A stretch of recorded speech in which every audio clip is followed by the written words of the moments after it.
September, Teamtreffen der SAP Nano Giants. Hey Leute, schaut mal hier, ich habe unsere Fragebögen von den Senioren zurückbekommen. Schaut euch meine Probleme an. Einkaufen.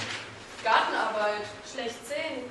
Rückenprobleme. Greifen. Einparken. Schlecht hören. Schreiben. Ja, schreiben habe ich auch. Ich schlage vor, das hier ist unsere Challenge. Was muss ein Gerät können, damit es alten Menschen das Schreiben erleichtert? Ja. Ja, finde ich super. Gut, dann gehe ich mal ins Altenheim. Ich spreche mit einer Physiotherapeutin. Und ich ziehe nochmal den H-Sim an und probiere das Ganze selber mal aus.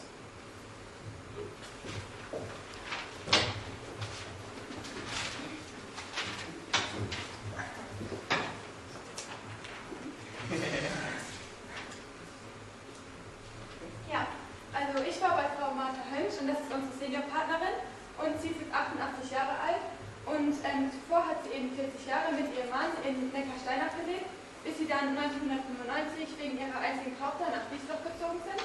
Und dort erlitt sie dann aber leider einen sehr schweren Unfall, bei dem ihre Schulter zertrümmert wurde und seitdem kann sie eben ihren Arm und ihre Hand nicht mehr bewegen. Und als dann vor 2 Jahren leider ihr Mann starb, kam sie ins Altenheim, das Haus Schönblick in Unterhof. Ich habe mit der Physiotherapeutin Andrea Bern gesprochen und sie hat mir erzählt, dass mehr als die Hälfte aller Senior ein Schreibproblem hat. Dies kann unter anderem durch Arthrose, Osteoporose oder auch durch neurologische Erkrankungen ausgelöst werden. Und hier ist das Video von mir im H-Sim.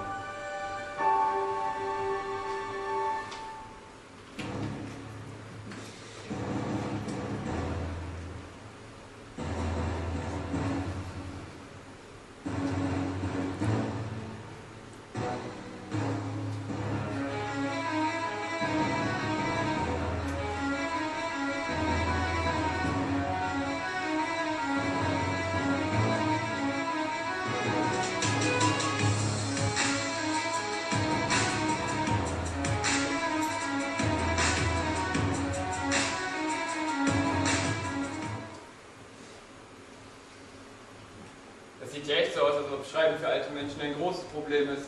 Was haltet ihr von einem Gerät, das alles schreibt, was man spricht? Das würde auch helfen. Ja, dann lass uns doch mal brainstormen, was unsere Anforderungen an so ein Gerät sein könnten.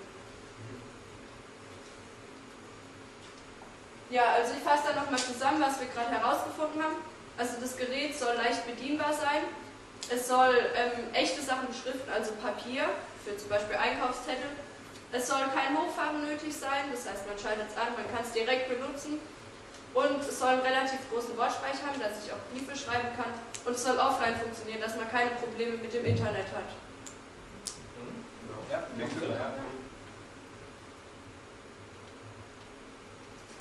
Ja, dann lass uns mal einen Prototyp bauen.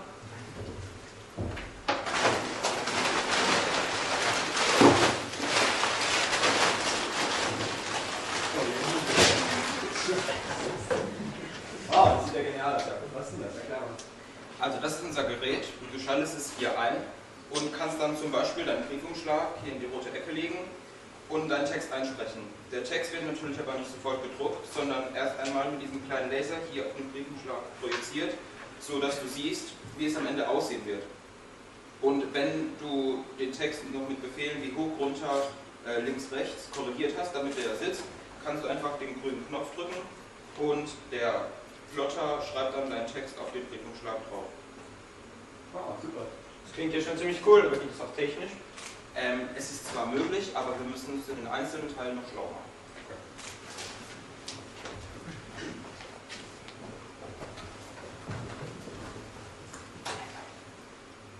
Ja, also Sprachausgabe für die Dialoge ist auf jeden Fall möglich.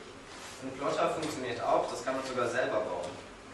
Laser geht zwar, ist aber noch ziemlich neue Technologie. Ja, aber bei der Spracheingabe gab es noch ein paar Unklarheiten. Deshalb haben wir uns mit Jimmy Kunzmann getroffen, Leiter der EML in Heidelberg. Und er ist eben Experte für Spracherkennung. Er hat uns gesagt, dass man die Software für Rosa Jörg, also unser Gerät, auf jeden Fall bauen kann. Nur, dass es hier 2 Verarbeitungsmethoden gibt. Einmal die grammatikbasierte Verarbeitungsmethode für feste Ausdrücke und einmal die statistikbasierte Verarbeitungsmethode, die aber nur online funktioniert für Aufnahmetexte, zum Beispiel Briefe. Und hier müssen wir uns halt dann überlegen, was wir haben wollen. Ja, dann müssen wir auf Offline wohl weiter verzichten, wenn man da nur so wenig schreiben kann. Nicht unbedingt. Offline macht immer noch Sinn, wie für Einkaufszettel oder Banküberweisungen. Und für unsere Senioren mit Online-Zugang können wir auch eine Online-Variante zur Verfügung stellen, die ja dann auch beliebige Texte sicher erkennt. Ja.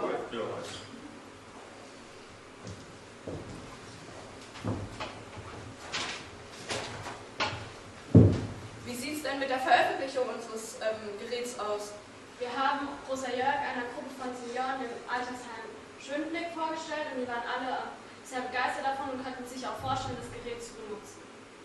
Klingt gut. Und ich war nochmal bei Frau Martha Hönsch und sie freut sich auf jeden Fall sehr, dass sie das alles mit uns miterleben durfte.